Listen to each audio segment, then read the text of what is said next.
বাঞ্ছারামপুর মানে ব্রাহ্মণবাড়ির সাথে যায় না, ব্রাহ্মণবাড়ি অনেক দূর। আর সবচেয়ে বড় কথা হলো আমি যেহেতু পুরান ঢাকাতে আমার বিয়ে হয়েছে, একটা অভিযোগ শুনতে থাকি সবসময়, ব্রাহ্মণবাড়িতে প্রচুর মারামারি, কিন্তু মারামারি আমি দৃশ্যই এখন পর্যন্ত দেখিনি।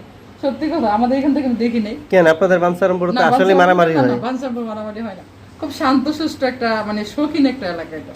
আমাদের এলাকাটা খুব শৌখিন এবং শান্তশিষ্ট, এখানকার মানুষ খুব শৌখিন এবং খুবই শান্তশিষ্ট থাকা পছন্দ করে, নিরিবিলি পছন্দ করে। আর আসলে মারামারি করে না, কিন্তু ব্রাহ্মণবাড়ির সাথে জড়াইয়া কিন্তু আমাদের একটা হয়ে গেল যে না তোমরা ব্রাহ্মণবাড়িয়া মানে কি, মানে জেহাদি টাইপের মানুষ। অ্যাকচুয়ালি তা না। আর একটাই কথা, আসলে এটা ব্রাহ্মণবাড়ি কেন দেবো, ব্রাহ্মণবাড়ি না, এটা নরসিংদী জেলা অথবা নারায়ণগঞ্জ জেলা হবে।